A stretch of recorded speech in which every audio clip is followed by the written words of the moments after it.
치료라는 거 혹시 얘기 들어보셨습니까? 그 이병옥 박사라는 분이 이걸 개발해가지고 암 환자를 엄청 오랫동안 많은 수많은 환자들을 집도해가지고 수술을 해놓고 고쳐놓고 보니까 암 덩어리를 다 떼어냈다 하더라도 이 성향, 마음, 정서 이런 성격을 고치지 못하니까 또 재발하고 하더라는 겁니다. 그러니까 근본적인 걸 고쳐야 되는데 심보를 고쳐야 된다는 얘기죠. 그래서 심보를 고치는 게 가장 좋은 게 뭔가 했더니 웃음 치료라는 게 있다 그러잖아요. 그래서 웃음 치료가 효과가 있다 그러는데 웃음 치료가 만약에 파도라고 말한다면 눈물 치료는 쓰나미처럼 확 쓸어 내려갈 정도로 이렇게 카타르시스를 다 날려버린다는 것입니다.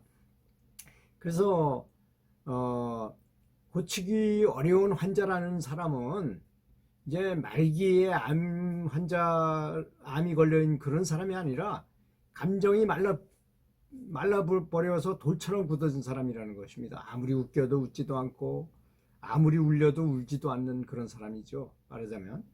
그래서 딱딱하게 감정이 굳어진 마음을 풀어야 됩니다. 풀어야만 이제 가장 먼저 해야 될 그런 게 치료라는 것이죠. 그래서 제가 어떤 곳을 양구라는 곳, 강원도 양구에 갔는데요. 그 집에 있는 강아지를 한 마리 데려다 키우는 게 아니라 그 강아지를 먹여 살리는데 사람한테 아마 잡혀서 죽을 뻔했다가 살아난 개인가 봅니다. 밥그릇에다 음식을 주고 사람이 한 100m 이상 떨어지지 않으면 와서 먹지를 않는 거예요. 절대 사람 옆으로 안 오더라고요. 이런 게 바로 감정이 굳어진 거죠. 이 개는. 아니, 개나 사람이나 생각하는 건 똑같으니까. 그렇게 감정이 이렇게 뭐 어떤 사람의 관계에 의해서 이렇게 된 사람들이 이런 걸 먼저 풀어야 되더라 이거야. 그래서 그 개를 포획을 해가지고 사람이 계속 정성을 들이고 스킨십을 하면서 정성을 들이면 나중에 그게 풀어져서 이제 개가 정상으로 되잖아요. 우린 그 동물농장 같은 데서 많이 그런 텔레비 프로에서도 많이 보는 내용이지 않습니까? 그래서 눈물은 사람의 힘으로 치료하기 불가능한 치료를 가능하게 해주는 신의 내린 자연 치유제라는 것입니다. 사실 뭐 병원에서 의사들이 병을 고치는 것 같지만 모든 병은 다 신이 고치는 거잖아요. 사람이 이제 만약 예를 들어서 대증요법이라는 게 있는데요. 균이 100만 마리가 있을 때 약을 투여해서 한 30만 마리 죽이면 70만 마리밖에 남지 않잖아요. 또 한 번 투여해가지고 또 30마리 죽이면 그 남은 4천 이거 그 정도는 약으로 계속해가지고 자연 치유력과 합쳐가지고 나중에 그걸 제어할 수 있게 돼서 병원 치료가 되는 거죠. 그걸 대증요법이라고 말하는데 주로 그런 치료를 하는 것입니다. 뭐 암이 있다 해서 암덩어리를 싹 잘라내면 그냥 정상적으로 그 육체적으로만 볼 때는 다시 재발하지 말아야 되는데 불구하고 이 정신에서부터 비롯되는 그런 병들은 또 다시 재발하더라 이거죠.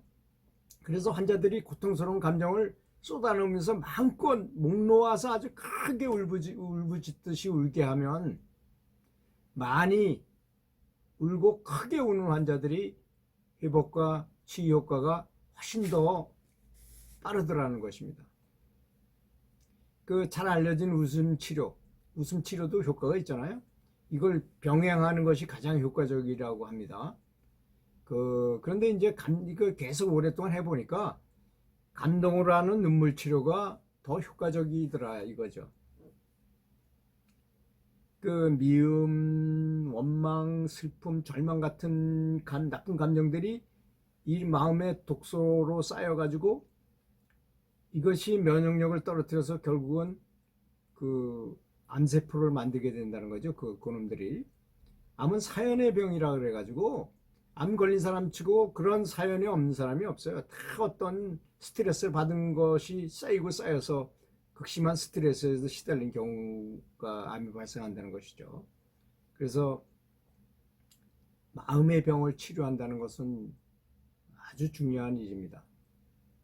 마음속의 응어리를 풀어 독을 빼내야 하는데 가장 효과적인 방법이 눈물 치료였다는 것입니다. 여러분, 그래서 저는 요즘 뭐 드라마를 보거나 또는 어떤 감동적인 글을 보면 눈물을 많이 흘리려고도 노력을 해요. 확실히 눈물을 흘리고 나면 몸이 좋아지고 또 스윙의 진보도 아주 굉장히 빨라진다는 것. 그래서 어떤 스승은 침묵의 눈물이라는 걸 주장하신 분이 계시고 그걸 시로 써가지고 거기에 침묵 속에서 눈물을 흘릴 정도로 감성이 풍부해야 되고 그렇게 사랑을 키워야 된다는 것이고 자비심을 키워야 된다는 것이고 그래서 부처님도 결국은 불교를 자비, 근데 자비가 너무 커서 대자를 두 번 붙여서 대자대비라고 했었어요. 그 사랑을 많이 훈련하는 것, 감사함을 많이 훈련하는 것, 이런 것이 아마 인생 삶에서 행복을 얻는 지름길이 아닌가 이렇게 생각 들어집니다. 감사합니다.